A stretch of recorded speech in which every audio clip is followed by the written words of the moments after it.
Saludos, inversores sistemáticos. Warren Buffett vende sus acciones de S&P500. ¿Estamos ante una señal de alarma? ¿Acaso Buffett sabe algo que nosotros no sabemos? Hoy en el canal lo vamos a ver.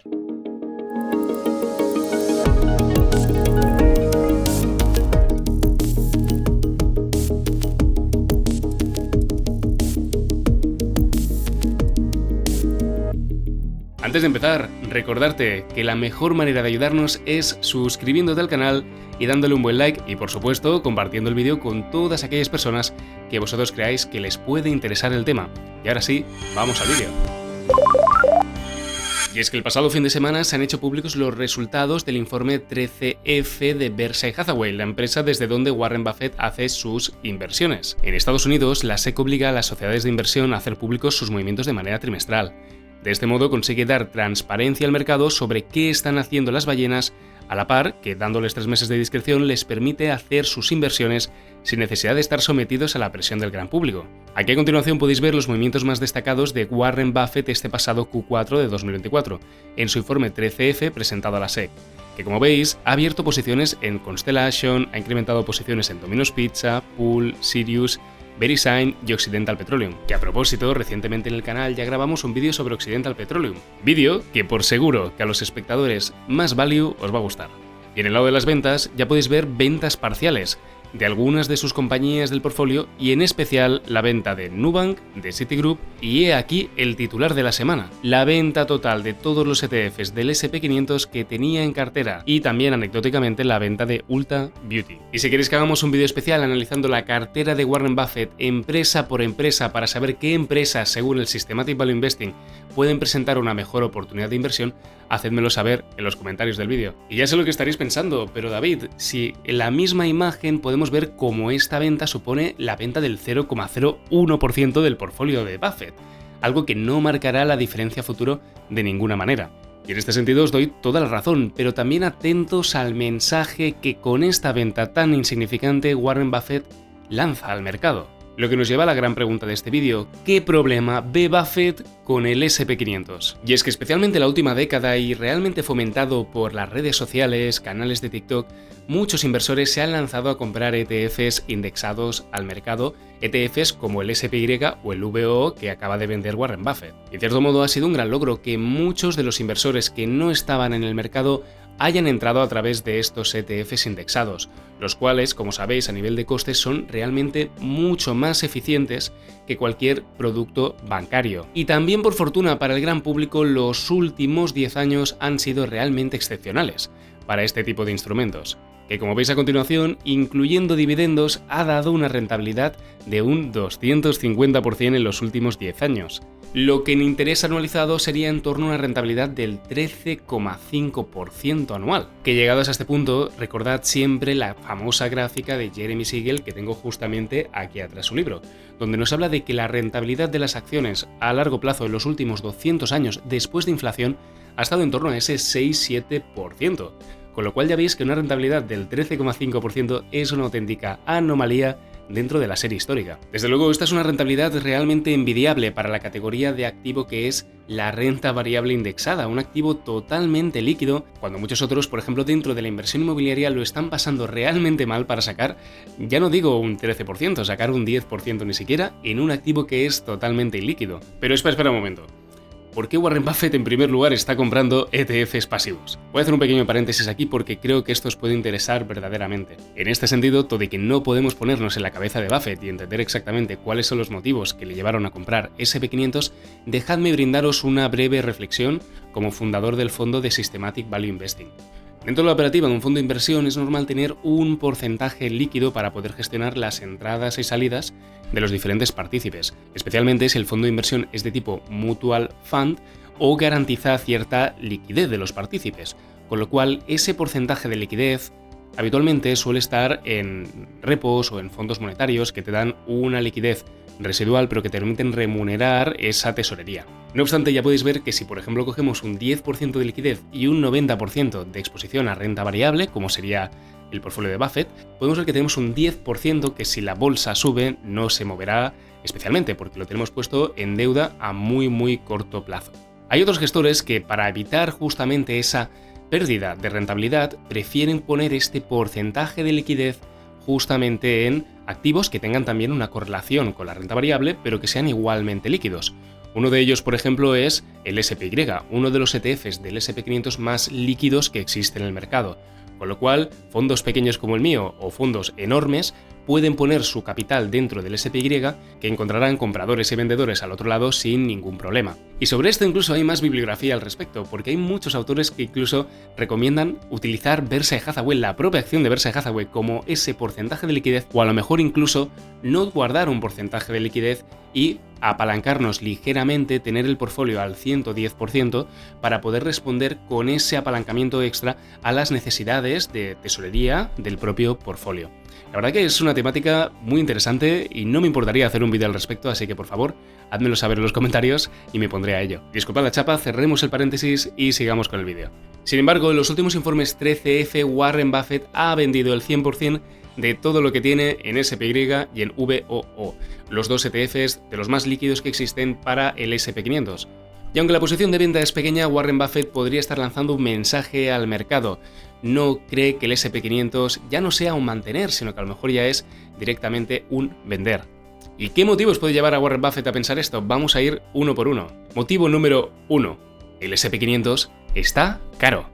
Sí, habéis oído bien, está caro. Como hemos abordado más de una vez en el canal, los últimos años el índice ha subido de manera espectacular, impulsado por unas pocas empresas como Apple, Microsoft, Nvidia y Amazon. Actualmente el índice cotiza a un PER 30 muy por encima de su media histórica de 16 veces beneficios. Esto podría indicar que Buffett prefiere mantener efectivo para futuras oportunidades de compra a precios más atractivos, que tenerlo, lógicamente, en un índice tan caro. Motivo número 2. Exceso de concentración en las 7 magníficas. Porque hoy en día casi el 30% del S&P 500 está en solo 7 compañías. ¿Es esto realmente diversificación? Y es por eso que tal vez Buffett prefiere escoger sus propias acciones en lugar de comprar un índice lleno de empresas sobrevaloradas. Motivo número 3. Posibles correcciones de mercado. Si algo nos ha enseñado Buffett es que prefiere comprar acciones cuando están baratas. Si él cree que hay una corrección a la vista, mejor estar en liquidez o invertir en empresas con margen de seguridad.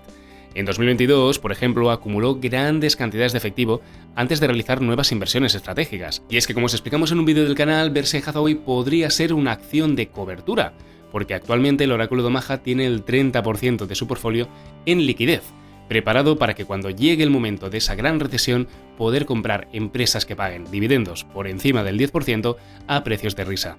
Y motivo número 4, la inflación y los tipos de interés. Porque Buffett ha dicho en varias ocasiones que la inflación es el impuesto más silencioso que existe.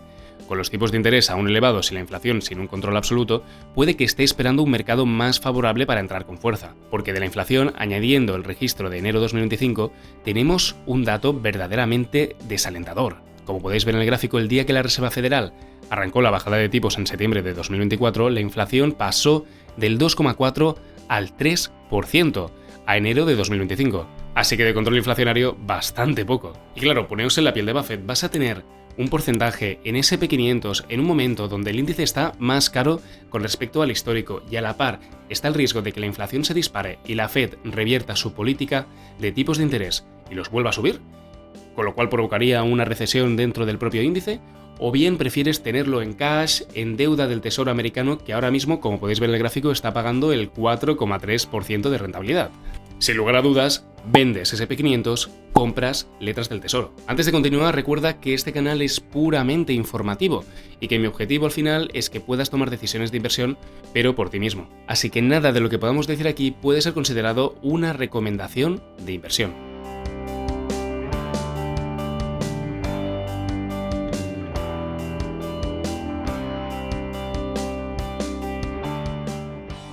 Y es que esta venta de Buffett me da la excusa para introducir un tema verdaderamente interesante. ¿Es realmente la inversión pasiva a través de ETFs la mejor manera de exponerte a la renta variable? Vamos a abordarlo. Porque los ETFs del S&P 500 han sido una opción fantástica para los inversores que no querían complicarse demasiado. Sin embargo, hay algunos problemas que no se cuentan tan a menudo en los TikToks o en los Reels de YouTube. En primer lugar, las rentabilidades a veces son mediocres, y digo mediocres en la inversión pasiva.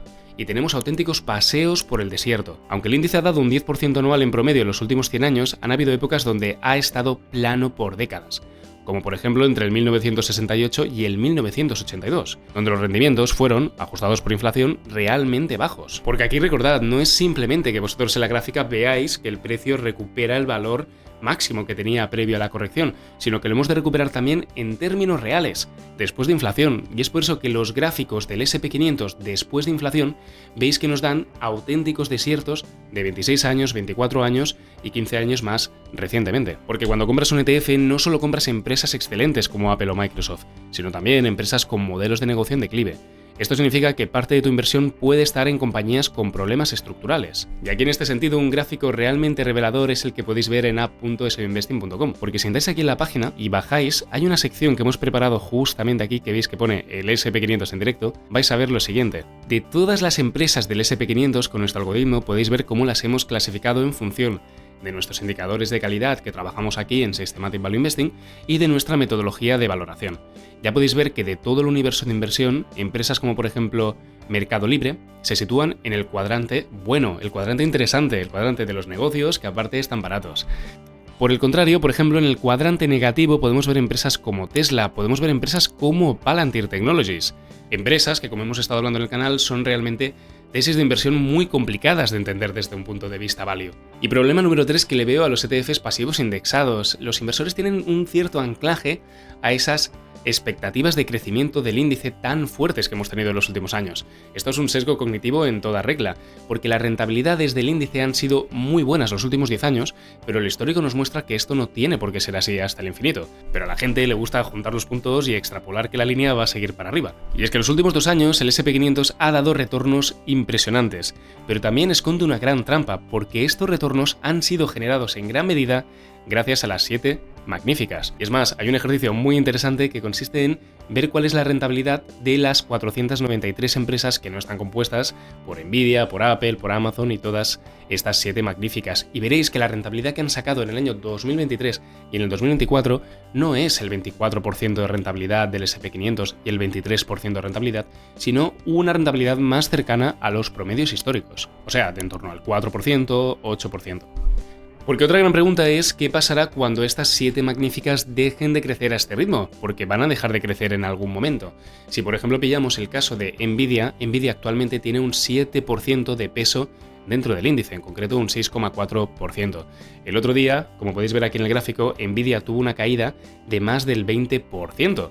Entonces ya se puede entrever que con una caída de más del 20%, si tú eres el 7% del índice, tienes un efecto sobre el índice de caída del 1,3%. Por ponerlo en contexto, si tú ahora tienes SP500 tendrás entre un 20% de acciones de Apple, Nvidia y Microsoft. Las 3 compañías, nosotros aquí en el canal hemos sido verdaderamente críticos con ellas a nivel de valoración. Solo con que estas 3 compañías también caigan un 20% en un día, ya te puedes imaginar cuál sería el impacto global dentro del índice. Y factor número 4 problemático de los ETFs, falta de flexibilidad dentro de la política de inversión. Porque a diferencia de los fondos gestionados activamente o de los inversores particulares, un ETF del SP500 simplemente sigue el índice sin hacer ajustes estratégicos cuando hay burbujas o recesiones inminentes. Es por eso que puede ser un instrumento muy interesante para explotar mercados alcistas en bolsa infravalorados, pero tenemos que ir con sumo cuidado en mercados bajistas. Y ahora vamos con la parte constructiva del vídeo, pero David, ¿qué alternativas tenemos al ETF del SP500? Pues os voy a presentar 4 alternativas. En primer lugar, inversión en valor, Value Investing. Es decir, gestión activa. Buffett ha hecho una fortuna seleccionando empresas con buenos negocios, ventajas competitivas y a precios razonables. Incluso invertir de forma pasiva en los índices adecuados, como el índice europeo o China, ya sería un gran avance a la compra del SP500. Alternativa número 2. Una estrategia defensiva, porque dentro de un portfolio diversificado podemos tener una parte en SP500, pero luego podemos tener otra parte en sectores con alta rentabilidad por dividendo o activos descorrelacionados como el oro o bonos a corto plazo. En un portfolio así, las empresas con ventajas competitivas en sectores resistentes a crisis pueden ser también una buena pata de descorrelación con la que complementar tu inversión pasiva. Alternativa número 3. Fondos de inversión que incluyan criterios de factor investing sistemáticos. En definitiva, lo que se conoce como factor investing, fondos que buscan lo mejor de la inversión activa, rentabilidades por encima del índice y pasiva, en base a un sistema claro y transparente. Que a modo de ejemplo, esto es justamente lo que hacemos nosotros aquí en el fondo del Systematic Value Investing US Markets. Tenemos un fondo el cual lo que busca es correlación con el índice del S&P 500, pero sacarle una ligera ventaja al propio índice. Llevamos haciendo esto desde el año 2023 y ya le hemos sacado al índice una diferencia de más de un 10%. Como veis, las posiciones que nosotros seleccionamos tienen criterios activos, porque no compramos todo el índice, sino que buscamos compañías que nosotros creemos que a nivel de calidad presentan una buena oportunidad y que a nivel de precio están realmente baratas. Que para más información os dejo en el primer comentario del vídeo los detalles de la newsletter que actualizamos toda la semana. Y si ninguna de estas soluciones a la compra del ETF del S&P 500 os ha convencido, vamos con la estrategia número 4, la estrategia que ahora mismo incluso Warren Buffett está utilizando. Porque sí, Buffett no tiene prisa. Prefiere esperar con liquidez y aprovechar oportunidades cuando el mercado presenta correcciones. Que en los últimos años ha acumulado billones en efectivo y actualmente en su portfolio tiene más de 30.000 millones en liquidez, lo cual son balas en la recámara por si acaso viene una corrección. En conclusión, inversores sistemáticos, todo y que la venta del S&P 500 es algo realmente insignificante dentro del portfolio de Buffett, nos lanza un poderoso mensaje. Hemos de andarnos con cuidado con el mercado en su conjunto, porque el oráculo de Omaha, Warren Buffett, nos podría estar diciendo de que ahora mismo está realmente caro el índice. Pero esto no significa que tengamos que venderlo todo y salir por patas. Así que si estás invertido en el S&P 500, te recomendaría que te mantuvieras alerta de qué empresas están consiguiendo un gran peso dentro del índice y de esa concentración del índice en poquitas empresas. En segundo lugar, te recomendaría que mirases con verdadera cautela los fundamentales de un índice. Y ya sé que suena muy abstracto esto de los fundamentales de un índice, pero simplemente ayudándote con un múltiplo de valoración, como podría ser el precio en relación al beneficio, si tú ya ves que un índice está muy por encima del promedio histórico y no le encuentras una explicación a nivel de crecimiento, de cambio en la situación o en el paradigma de ese índice, deberías andar con realmente cautela cuando invirtieras en ese índice. Y sin necesidad de abandonar el S&P 500, si no quieres salir del índice, te invito a que explores la posibilidad de añadir puntos de descorrelación dentro de tu portfolio que te puedan ayudar en el caso de una hipotética caída del S&P 500. Al final, empatizo con muchos de vosotros y seguro que tendréis un peso importante dentro del índice, con lo cual, vender tantos beneficios que habréis consolidado durante tantos años, sobre todo si no estáis en un fondo de inversión y podéis hacer un traspaso, puede ser una auténtica animalada fiscal. Así que no os preocupéis, existen maneras con las cuales podemos blindarnos de una potencial caída del S&P 500 sin necesariamente vender S&P 500 y ponernos en liquidez. Pero de esto ya os hablaré en un próximo vídeo. Así que un saludo y hasta el próximo vídeo. ¡Chao!